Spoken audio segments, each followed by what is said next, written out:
আসসালামু আলাইকুম। যে সকল ভাইরা আমার ভিডিওটা দেখতেছেন তাদের কাছে আজকে খুব সুন্দর একটা কথা নিয়ে এসেছি। সকল দরদি ভাই দয়া করে কথাগুলো শুনিয়া কমেন্ট করে যাবেন।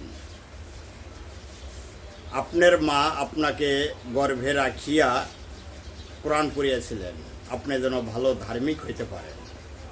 আমার মা আমাকে গর্ভে রাখিয়া কোরআন পড়িয়েছিলেন আমি যেন ভালো ধার্মিক হইতে পারি, গর্ভে থাকা অবস্থায় যেন আমি কোরআন মুখস্থ করে আইতে পারি।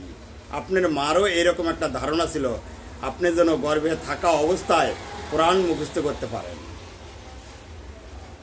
তা আমি কথা এই জায়গাটায় বলবো না, কথা বলবো হলো বড় পীর আব্দুল কাদের জিলানী রহমতুল্লিল আলামিন।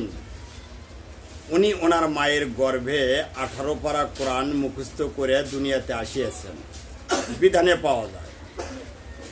এই বিধান অনুপাতে আমার একটু জানার ইচ্ছা, আপনার মা আমার মা আর একজনের মা আমাদেরকে গর্ভে রাইকা কোরআন পড়লো কিন্তু আমরা মুখস্থ করতে পারলাম না। বড় পীর আব্দুল কাদের জিলানী রহমতুল্লিল আলামিন সে তার মায়ের গর্ভে 18 পারা কোরআন মুখস্থ করে দুনিয়াতে আসলেন। আসলেই কি এটা সত্য?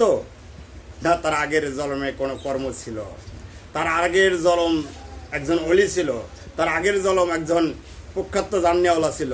তো সকল ভাইয়ের কাছে আমার জানার ইচ্ছা তার আগের জন্মটা কী ছিল।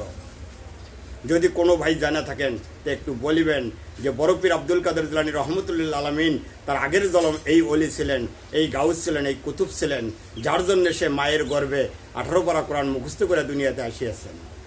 সকল দরদি ভাইয়ের কাছে এটা জানার আমার খুব ইচ্ছা।